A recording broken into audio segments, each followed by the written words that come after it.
Hello అండి, welcome to my channel. This is me Jhansi. ఈరోజు మనమైతే పాతకాలం నాటి ఒక స్వీట్ రెసిపీని అయితే చూడబోతున్నామండి. ఇది మన అమ్మమ్మల కాలము, మా అత్తయ్య కూడా చేస్తుండే అనమాట. స్వీట్ మనకి రెసిపీ అండి, చాలా క్రిస్పీగా మనకి టేస్టీగా అయితే ఉంటుందన్నమాట. పిల్లలు కూడా చాలా ఇష్టపడతారండి. స్వీట్ ప్రాసెస్ కూడా చాలా ఈజీగా ఉంటుందన్నమాట. చాలా సింపుల్గా చేసుకోవచ్చండి ఇంట్లో అయితే. మనకి ఎప్పుడు కావాలంటే అప్పుడు స్వీట్ అయితే చేసేసుకోవచ్చు అనమాట. వీటిని అయితే పేనీలు అంటారండి. మీరు ఎక్కడి నుంచి చూస్తున్నారు ఈ వీడియో చూసేటప్పుడు, మీ దగ్గర ఏమంటారో వీటిని అది కూడా తెలియజేయండి. ఇంకా దీని ప్రాసెస్ ఎలా ఉంటుంది, ఇది ఎలా చేసుకోవాలి అనేది అయితే నేనైతే ఇప్పుడు చూపిస్తానండి. చాలా ఈజీగా ఎలా చేసుకోవచ్చు అనేది అయితే చూపిస్తాను. దీనికి ఏం పిండి వాడాలి, ఏమేమి ఐటమ్స్ వాడాలి, ఎలా చేసుకోవాలి అనేది అయితే ఈ వీడియోలో పూర్తిగా చూపిస్తానండి. వీడియో ఎక్కడ స్కిప్ చేయకుండా చూస్తే మీకైతే క్లియర్గా అర్థమవుతుందన్నమాట. మాత్రం ఆలస్యం చేయకుండా ఇప్పుడైతే మనమైతే వీడియోలోకి వెళ్ళిపోదామండి. వీడియో నచ్చితే తప్పకుండా లైక్ చేయండి, షేర్ చేయండి, సబ్స్క్రైబ్ చేయండి. ఈరోజే నా ఛానల్ ఎవరైనా చూస్తున్నట్లయితే తప్పకుండా సబ్స్క్రైబ్ చేసుకొని అయితే చూడండి. మాత్రం ఆలస్యం చేయకుండా ఇప్పుడైతే ప్రాసెస్లోకి వెళ్ళిపోదాం అనమాట. ఇప్పుడు మనం ప్రాసెస్ చూద్దామండి. ఈ ప్రాసెస్ కోసము మనం ముందుగా కొన్ని బియ్యం, ఒక చిన్న గ్లాస్ బియ్యం అయితే మనము కంట్రోల్ బియ్యం అయినా ఏ బియ్యం అయినా సరే అండి, నానబెట్టుకోవాలన్నమాట. ఒక 2-3 అవర్స్ నానబెట్టుకోవాలి. నానిన తర్వాత మనం ఇంట్లోనే నీడకైతే ఆరబోసుకోవాలండి బియ్యాన్ని. ఇవి కూడా డ్రై అయిన తర్వాత, మంచి డ్రై అయిన తర్వాత మనము ఫైన్ పేస్ట్ పట్టుకోవాలి. పేస్ట్ కాదు, పౌడర్ చేసుకోవాలండి. మనం బియ్యం పిండిని మంచిగా మెత్తగా స్మూత్గా పౌడర్ చేసుకోవాలన్నమాట. ఆ పౌడర్లో మనము హోమ్ మేడ్, ఇదైతే నేను ఇంట్లో తయారు చేసుకున్న వెన్న అండి. ఇది మనము పేనీలు చేయాలనే నేను ముందు ప్లాన్ తోటే ఇవైతే మనం ఊరు నుంచి పాలు తెప్పించి ఇలా అయితే నేను పేనీల కోసం స్పెషల్గా చేశాను అనమాట. ఒకవేళ ఇంట్లో అవైలబుల్ లేకున్నా బయట నుంచి అయితే మనం బటర్ తీసుకొచ్చి కూడా చేసుకోవచ్చు అండి. అంతే టేస్టీగా ఉంటుందన్నమాట. మనము ఈ ప్రాసెస్కి ఒక 1/2 అవర్ ముందైతే చపాతీ పిండి అయితే కలిపి పెట్టుకోవాలండి. దీనికి మైదా పిండి కూడా యూజ్ చేయొచ్చు అనమాట. కాకపోతే మైదా పిండి అంత హెల్దీ కాదు, కొందరికి పడదు. కాబట్టి నేనైతే గోధుమ పిండే ట్రై చేస్తానండి. ఎప్పుడైనా గోధుమ పిండి యూజ్ చేస్తానన్నమాట. గోధుమ పిండిని మనం ఒక 1/2 అవర్ ముందు కలిపి పెట్టుకొని ఇంకా మనం ప్రాసెస్ చేసేటప్పుడు అయితే ఇలా చపాతీ లాగా, చపాతీ కంటే కొంచెం పెద్దగా ఇలా అయితే చేసుకోవాలన్నమాట. మనము ఇలా పీట ఉంటే నేను కొంచెం పెద్దగా వస్తుందని చెప్పి పీట మీద అయితే చపాతీ ఇలా చేసామన్నమాట.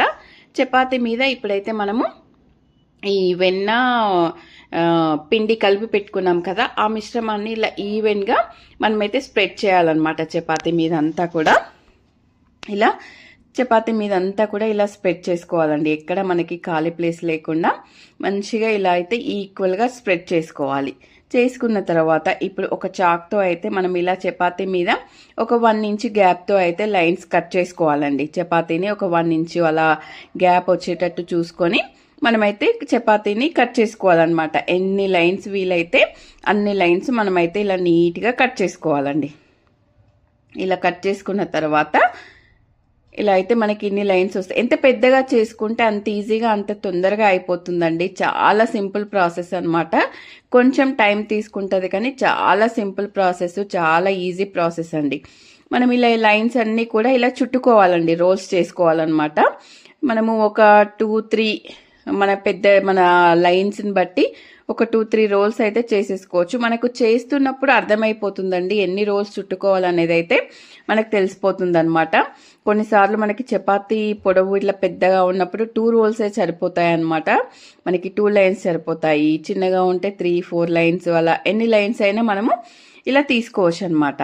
ఇలా మనమైతే అన్నీ కూడా కలిపేసి ఇలా చుట్టుకోవాలండి. లైన్ నీట్గా ఒకదాని మీద ఒకటి పెట్టి ఇలా అయితే రోల్ చేసుకోవాలన్నమాట. ఇలా చేసుకున్న తర్వాత మనకు సరిపోయింది లైన్ అనిపించినప్పుడు ఇలా మనకి 2 చేతుల మధ్యలో పెట్టి కొంచెం ప్రెస్ చేయాలండి. ఇలా క్రాస్గా మధ్యలో పెట్టి రౌండ్గా కాకుండా ఇలా క్రాస్గా అనాలన్నమాట. అన్నీ కూడా ఇలాగే చేసుకోవాలి. ఈ చపాతీ అయిపోయాక మళ్ళీ కొంచెం పిండి తీసుకొని మళ్ళీ చపాతీ చేసుకొని మళ్ళీ ఆ మిశ్రమాన్ని అప్లై చేసి మళ్ళీ అన్నీ కూడా రోల్స్ చేసి అయితే పెట్టేసుకోవాలండి. అన్నీ కూడా ఇలా కొన్ని చేసేసుకున్న తర్వాత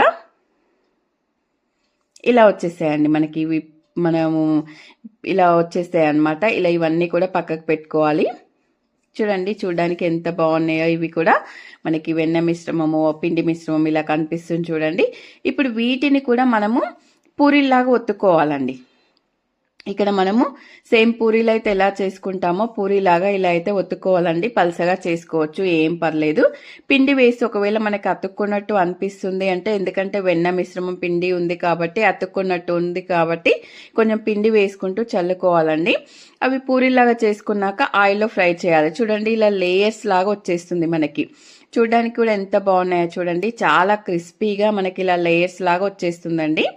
ఇంతటితో ప్రాసెస్ అయితే అయిపోలేదు. మనం చేసేదే స్వీట్ రెసిపీ కాబట్టి ఇంకా ప్రాసెస్ అయితే ఉందన్నమాట. మనం ఇప్పుడు స్వీట్ రెసిపీ కోసం షుగర్ అయితే తీసుకోవాలండి. ఫైనల్ టచ్ అనమాట ఇది. మనకు కావాల్సినంత షుగర్ అయితే తీసుకోవాలి. ఇలా కొంచెం మిక్సీ జార్లో అయితే షుగర్ అయితే తీసుకున్నానండి. ఒక 2-3 గ్లాసెస్ అయితే చిన్న పాటి అయితే తీసుకున్నాను అనమాట షుగరు. ఇందులోకి మంచి ఫ్లేవర్ కోసం ఇలాచీ యాడ్ చేయాలండి. మనకి స్వీట్ అంటే ఇలాచీ కంపల్సరీ. ఇలాచీ ఫ్లేవర్ చాలా బాగుంటుంది స్వీట్లలో కాబట్టి ఇలా ఇలాచీ కూడా వేసేసుకోవాలన్నమాట. ఇప్పుడైతే దీన్ని మెత్తగా మనం పౌడర్ అయితే చేసుకోవాలండి. షుగర్ పౌడరు నేను అయిందనుకొని బౌల్లో పోసేసానండి. కాలేదనిపించి మళ్ళీ ఒకసారి అయితే మళ్ళీ మిక్సీ పట్టానమాట.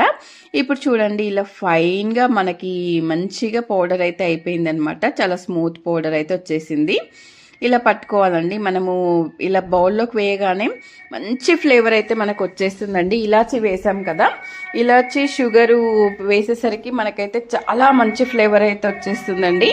చాలా బాగుంటుందన్నమాట ఆ ఫ్లేవరు. ఇప్పుడు మనకి పూరీలు ఉన్నాయి కదా, ఈ పూరీలన్నీ కూడా ఒక్కొక్కటి తీసుకొని ఇలా షుగర్ పౌడర్ అయితే మీద స్ప్రెడ్ చేసుకోవాలండి. మనం ఇలా స్ప్రింకిల్ చేయాలన్నమాట. మనకు 2 సైడ్స్ కూడా ఇలా స్ప్రింకిల్ చేసుకుంటే సరిపోతుందండి. మనకి వెంటనే ఆయిల్లో ఫ్రై చేయగానే కాకుండా ఒక 1 అవర్ 2 అవర్స్ తర్వాత అయితే ఆయిల్ అంతా ఎగిరిపోయిన తర్వాత ఇలా మనం షుగర్ పౌడర్ 2 సైడ్స్ ఇలా స్ప్రింకిల్ చేసుకుంటే చాలా టేస్టీగా ఉంటాయండి. మనకి చూస్తేనే తెలుస్తుంది కదా, ఇలా లేయర్ చాలా క్రిస్పీగా ఉన్నట్టు కూడా తెలిసిపోతుంది అనమాట చూస్తుంటే. చాలా మంచి స్వీట్ అండి. ఒకసారి ట్రై చేయండి, ఎలా వచ్చిందో చెప్పండి. ఇలా మనం షుగర్ పౌడర్ మనం తినే స్వీట్ని బట్టి ఇలా అయితే కొంచెం ఎక్కువ తినేవాళ్ళు ఎక్కువ చల్లుకోవచ్చు, తక్కువ తినేవాళ్ళు తక్కువ యూజ్ చేయొచ్చండి. చాలా మంచి స్వీటు. ఇది చాలా పాతకాలం నాటి స్వీట్ అండి. చాలా వరకు తెలియట్లేదు అని చెప్పి నేనైతే చేశాను. మా పిల్లలు కూడా వాళ్ళ ఫ్రెండ్స్కి తీసుకెళ్లారు, వాళ్ళు కూడా తెలియదు అని చెప్పారంట. మీరు ఈ వీడియో చూసే వాళ్ళకి ఎవరికైనా తెలిస్తే తెలుసు అని కామెంట్ చేయండి. మా దగ్గర అయితే మేమైతే పేనీలో అని పిలుస్తామండి. మీరేమని పిలుస్తారో కూడా చెప్పండి. వీడియో నచ్చితే తప్పకుండా లైక్ చేయండి, షేర్ చేయండి, సబ్స్క్రైబ్ చేయండి. ఈ స్వీట్ రెసిపీ ఎలా అనిపించిందో తప్పకుండా కామెంట్లో చెప్పండి. నా ఛానల్కి ఎవరైనా ఫస్ట్ టైం వచ్చినట్లయితే తప్పకుండా లైక్ చేయండి, షేర్ చేయండి, సబ్స్క్రైబ్ చేయండి. మరో వీడియోతో మళ్ళీ కలుద్దాం. థ్యాంక్ యూ సో మచ్ అండి. తప్పకుండా ట్రై చేయండి ఈ స్వీట్ని అయితే మర్చిపోకండి.